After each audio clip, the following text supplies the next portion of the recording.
이번 전쟁은 어느 한 나라의 일방적인 승리로 종식될 가능성은 그렇게 높지 않습니다. 그 이유는 사실 이번 전쟁은 어떻게 보면 러시아와 미국 간의 전쟁이라고 봐도 크게 무리가 아니거든요. 그런데 미국이 이 전쟁의 확전을 원치 않고 있습니다.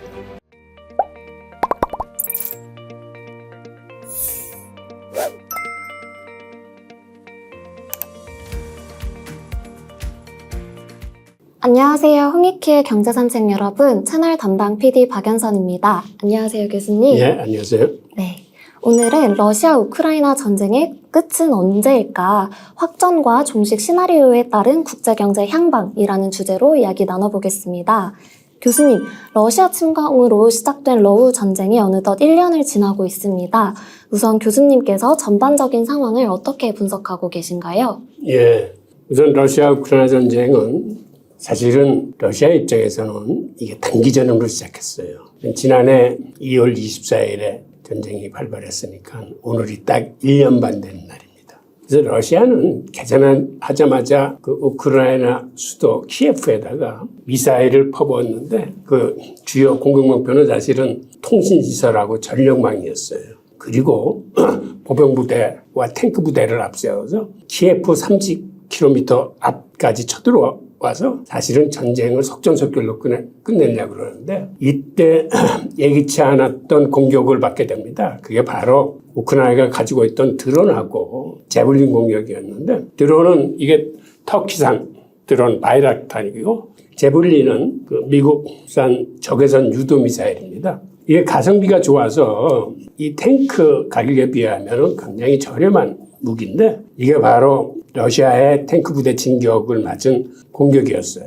그래서 이때부터 시작해가지고 전쟁 양산이 러시아의 탱크 등을 비롯한 재래식 무기하고 그 다음에는 이 드론과 적외선 유도 미사일 같은 첨단 위성 시스템을 사용하는 무기의 대결 양상으로 바뀌게 됩니다. 이렇게 바뀌게 됐다는 얘기는 물량으로 공세를 펼치는 러시아에 비해서 우크라이나는 이 게릴라 작전식의 그 IT 무기, 첨단 무기를 사용함으로써 전쟁이 장기전으로 바뀌게 됩니다.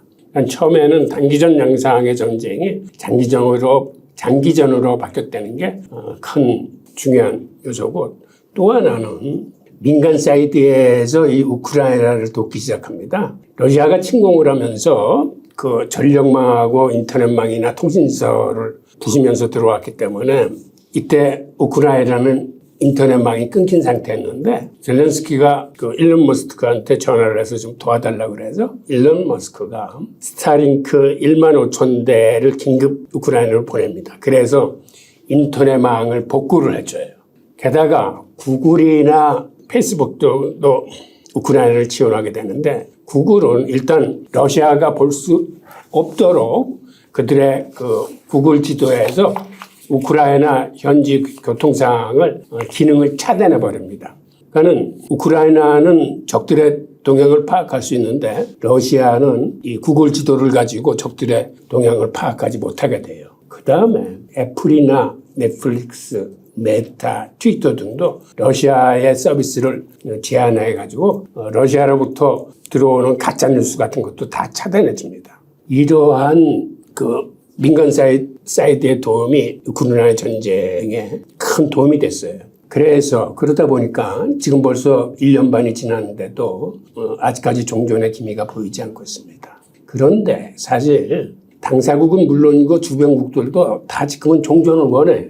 왜 그러냐면 우크라이나하고 러시아의 전쟁으로 인해서 가장 타격을 보는 게 국제유가예요. 그러니까 국제유가가 이렇게 치솟으니까 세계가 다 힘든 상황이에요. 게다가 우크라이나는 아주 곡창지대입니다. 그러니까 우크라이나 전쟁이 일어나니까 곡물 가격도 치솟아. 유가 치솟고 곡물 가격 치솟으니까 세계가 인플레이션에 시달리게 되고 또 인플레이션을 잡기 위해서 고금리 기조가 이어지니까는 모든 나라들이 지금 다 힘든 형국이에요. 그래서 사실은 다 전쟁이 끝나기를 바라고 있습니다. 그런데 전쟁이 끝나지 않는 이유는 뭐 같아요? 일단 전쟁을 시작하면은 명분이 있어야 돼. 전쟁을 끝내려면.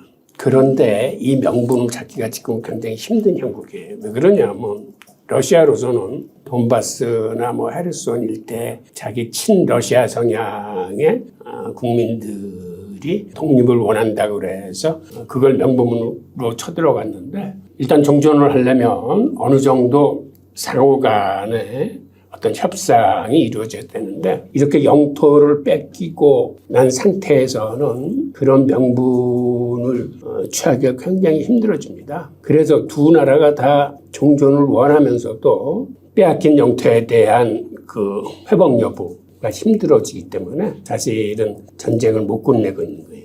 그래서 이 영토 실질 회복이 깔끔하게 정리가 되지 않는 한 종전은 사실상 힘들어요. 그래서 나온 대안이 뭐냐면 종전보다는 일단 휴전을 먼저 할 가능성이 높습니다. 일단 휴전을 먼저 하고 그 다음에 종전으로 가는 그런 투 스텝을 밟을 가능성이 커요. 그게 또 사실 실질적인 방법인 것 같아요.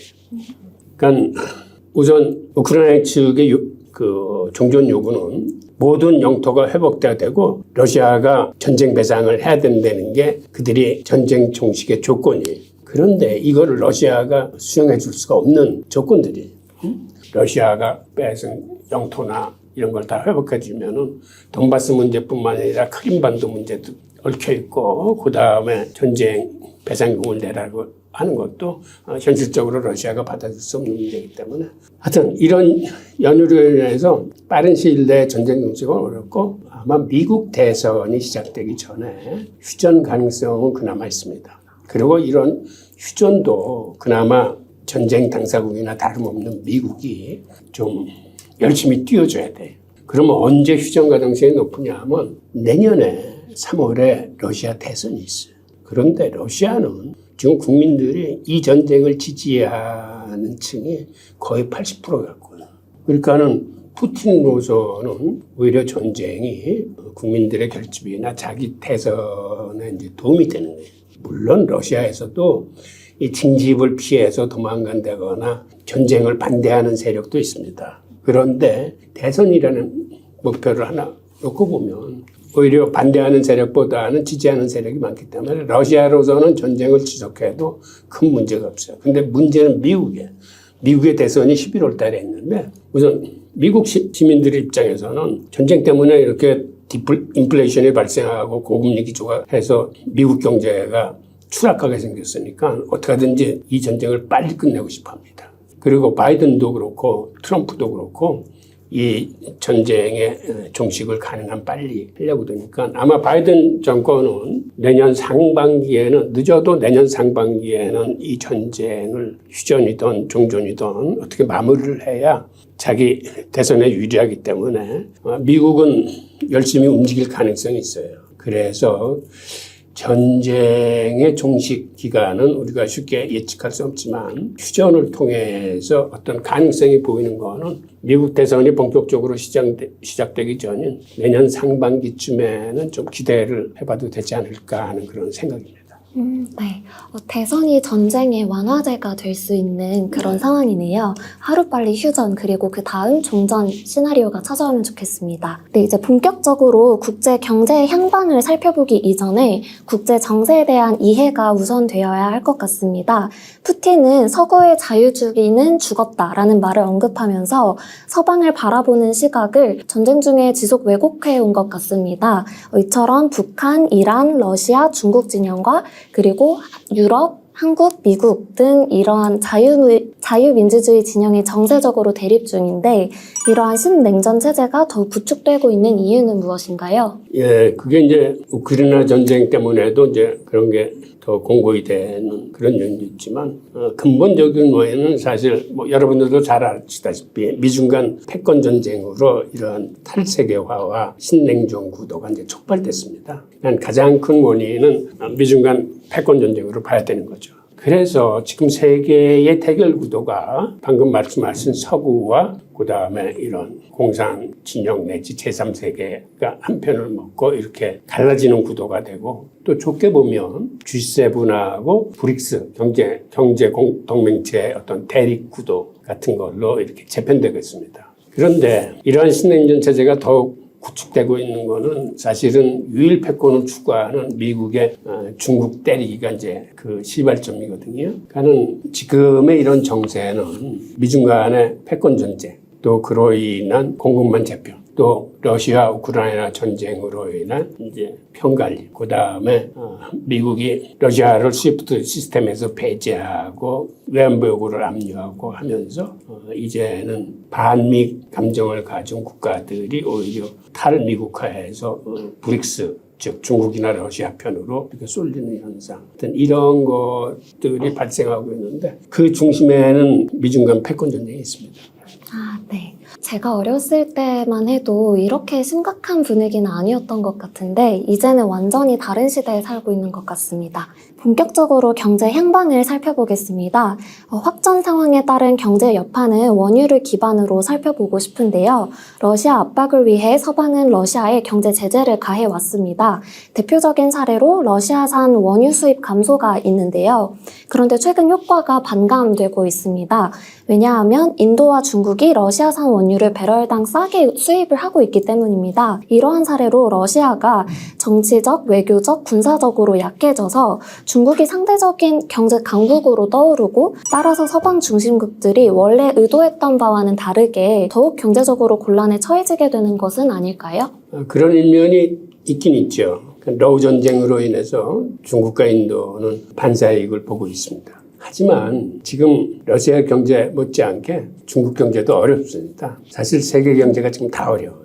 우선 러우 전쟁으로 인해서 이렇게 높은 유가가 형성되는 것으로 인해서 인플레이션이 더 높아지는 그 요인이 됐기 때문에 이게 세계 경제의 큰 문제로 자리 잡고 있고, 또 그러다 보니까 그 인플레이션을 잡기 위해서 고금리 기조가 지속되고 있다는 게 사실은 세계 경제에 이제 가장 큰 위협으로 다가오고 있는데, 이게 연준 같은 경우에 기준금리를 올리는 것뿐만 아니라 최근 여러분들이 목격하시는 미국 국제시장에서 장기 채권 가격이 급락하는 현상, 즉 금리가 오르는 현상을 보고 있습니다. 그러니까는 이러한 요인의 시발점에는 뭐가 있냐면 아까도 말씀드렸다시피 미국이 스위프트 시스템에서 러시아를 배제하고 그 외환보고를 압류한 이러한 행동으로 인해서 지금 부메랑을 미국이 받고 있는데 곧 반달러 그룹의 결속이 이제 가속화되고 있습니다. 우선 브릭스의 몸집 분리기가 시작되고 있고, 그 다음에 브릭스 공동 통화가 이제 추진되고 있습니다. 지금 이 시간에 아프리카 남아공에서는 브릭스 5개 정상들이 모여서 정상회의를 하고 있는데, 물론 그 중에 푸틴은 그냥 화상으로만 참가하고 나머지 4개국 정상들은 이제 대면 정상회의를 하고 있습니다. 이 정상회의에서 가장 크게 지금 논의되고 있는 부분이 브릭스에 가입을 신청한 22개국이 있고, 그 다음에 정식으로 가입 신청은 안 했지만 가입 의사를 밝힌 나라를 합치면 한 40여 개국이나 됩니다.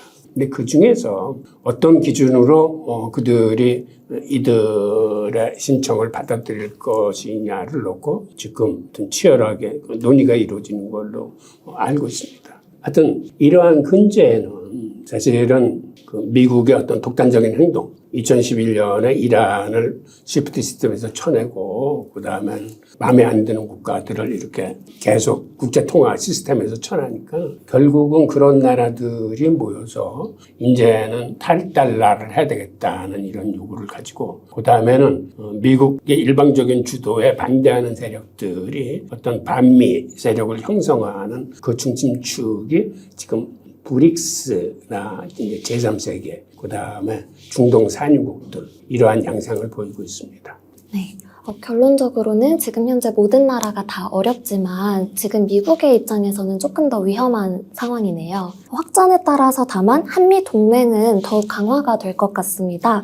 이에 따라서 우리나라가 얻게 될 경제적 손익에 대해서도 궁금합니다. 여러분들이 잘 아시다시피 우리나라가 폴란드에 방산 제품들을 엄청나게 수출을 많이 했습니다. 원래 우리나라가 무기를 수출하려면 사실은 미국의 허가를 득해야 됩니다.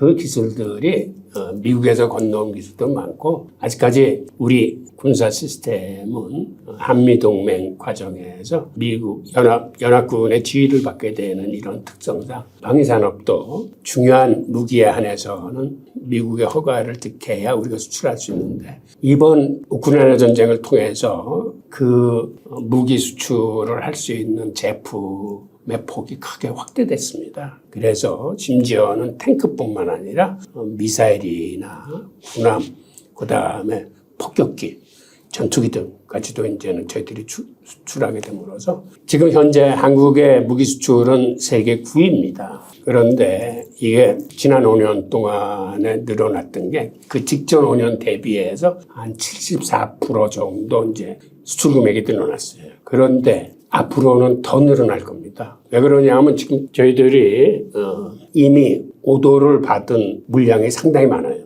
전투기가 한 136대 있고 이게 올해부터 이제 수출할 수 있는 수량들이에요. 거기에 군함이 6대가 있고 6척이 있고 탱크가 거의 1000대 있습니다. 정확하게는 990대 주문을 받았고 장갑차 23대, 야포 1232문도 이러한 그 대형 무기들의 주문을 받았기 때문에 앞으로는 이 금액들이 더 늘어나서 그러니까 우크라이나 전쟁을 통해서 어떤 기회를 갖는다는 게 그렇게 바람직한 것 같지는 않습니다만 하여튼 우리나라 방산 제품의 수출에는 또 다른 새로운 장이 펼쳐질 것으로 보입니다.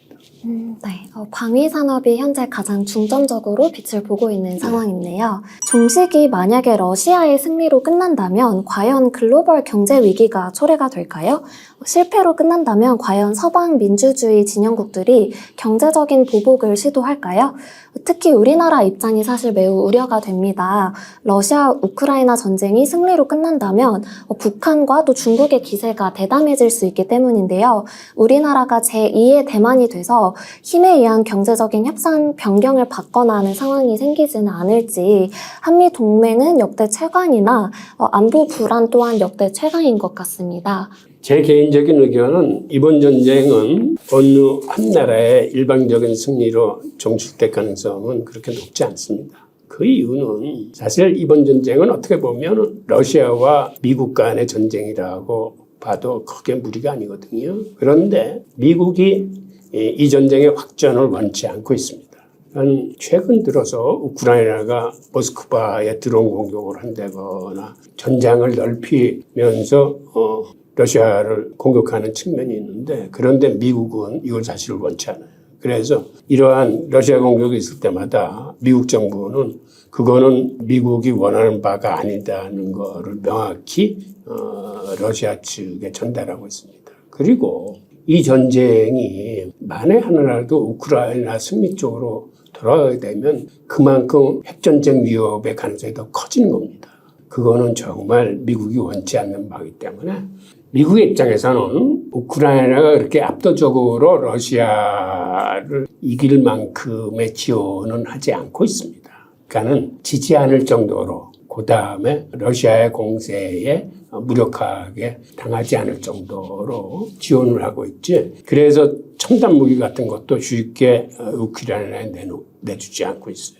하여튼 결국 미국은 가능한 이 전쟁이 빨리 종식되기를 원하고 이 전쟁이 러시아 영토로 확대되는 거는 더더욱 원하고 있지 않기 때문에 아마 미국의 입장에서는 러시아의 체면을 어느 정도 살려주는 선에서 휴전이나 종전을 이제 유도할 걸로 보입니다. 네. 교수님 오늘 러시아 우크라이나 전쟁의 확전과 그리고 종식의 상황별로 좋은 다양한 구견 전해주셔서 감사합니다. 예, 감사합니다.